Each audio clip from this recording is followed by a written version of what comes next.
this is your video for making predictions about a population. So, a survey is a method of collecting information.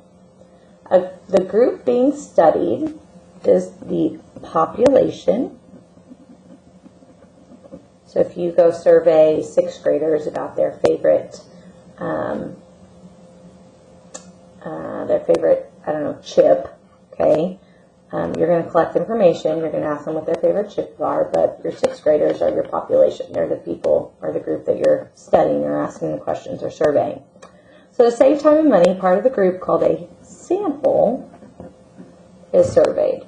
So, for instance, instead of surveying the entire school population, I would take a sample, which would be 6th grade, and then I could make predictions using the information I found from 6th graders to predict what I think would happen if I asked the same questions to 7th and 8th graders. So we've done this before. You did it with probability. We make predictions in probability, and we are also going to make predictions again here about a population, and we're going to be using our 4 boxes or our proportions to help us with that.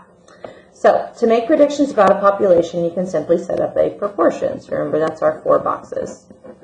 It's your part over your whole, part over your whole. Okay, so essentially 2 equivalent fractions. You're just finding a missing part. So here's our example. This is school transportation. So how do kids get to school? Walking, 10 kids. Riding bike, 10 kids. Riding bus, 15. And getting a ride from someone is 5. So there's a total in this survey, 10, 20, and that would be 20 and 15 is 35, plus 5 is 40. So there's a total of 40 here. That's important to know. So if there were 360 students at the school, predict how many would ride a bike. So we're going to draw our 4 boxes. I care about bike. Okay, so I'm going to get the information that I know right now from my survey. So riding a bike is 10 out of 40. 10 kids out of a total of 40, so the part is 10, the whole or the total is 40, ride a bike to school. Now, if we were to ask the entire student body, 360 students, so the total of 360 students, how many of them would ride a bike? Remember, to solve this, we circle the numbers that are diagonal from each other and we multiply them together, so 360 times 10. Remember, anything times 10, you can just take that number and add a 0 on the end. Okay?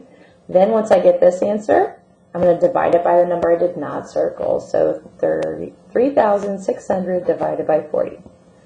40 won't go into 3. It won't go into 36, but it goes into 360, 9 times exactly. 360 minus 360 is 0. Bring down my 0. And 40 goes into 0, 0 times. So my prediction would be 90 students.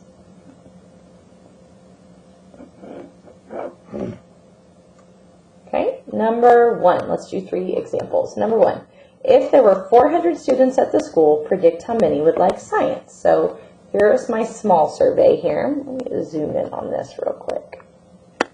Get you a little closer. Let's try that. Okay, so if there were 400 students at the school, predict how many would like science. Sorry, got a little distracted there. So we're looking at science.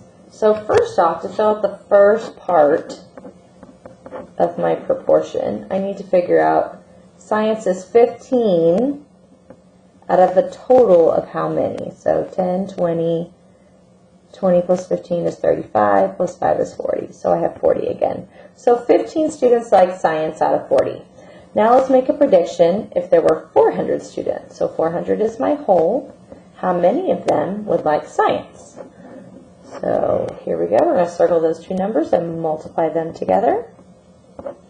5 times 0 is 0. 5 times 0 is 0. 5 times 4 is 20. Add a 0.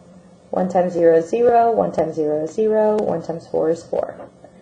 Add down, we get 6,000.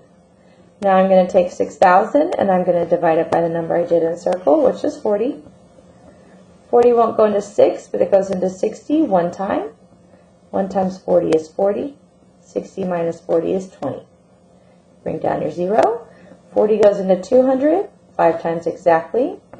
200 minus 200 is 0. Bring down my last 0, and 40 goes into 0, 0 times. So X would equal 150 students. Okay, number 2. A survey of high school students with jobs asked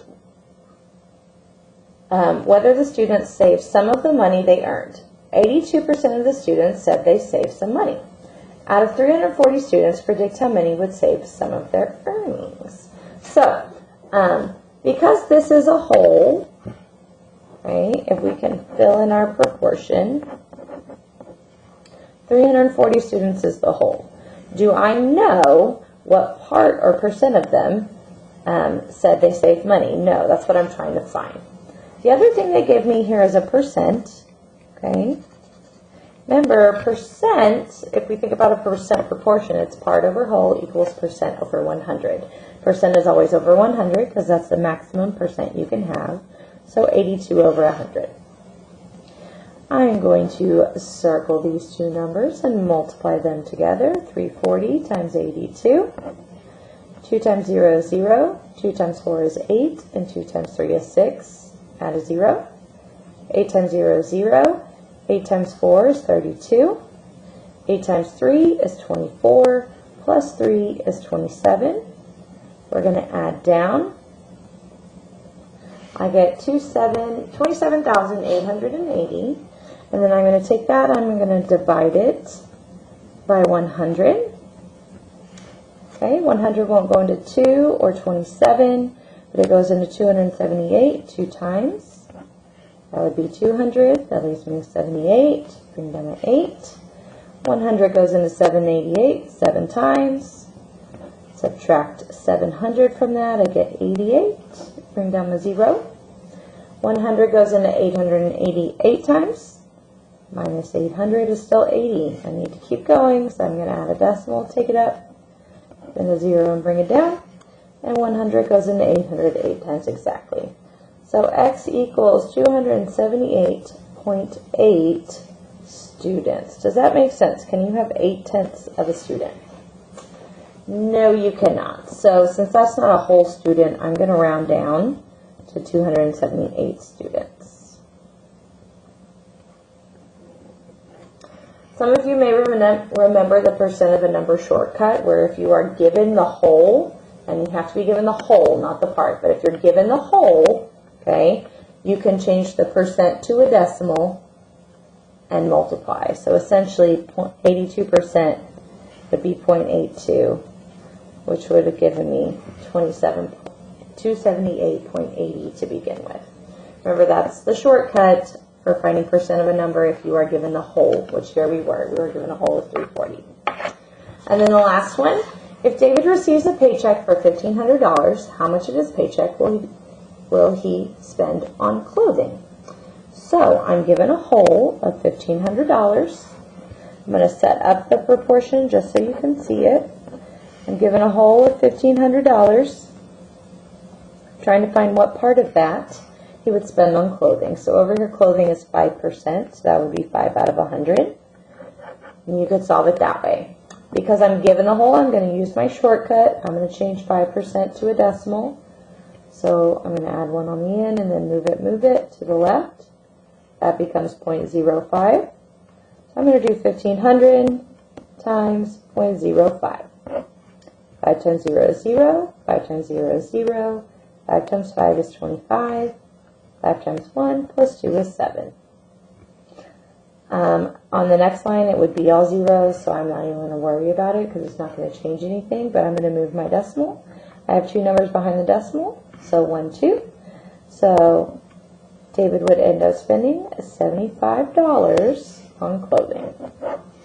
And that is how you make predictions about a population. You set up proportions. So start with what you know, okay? That's your first ratio, the part over the whole. You probably have to find the whole. And then fill in the rest of your proportion with your prediction about your new whole and your new total. Okay?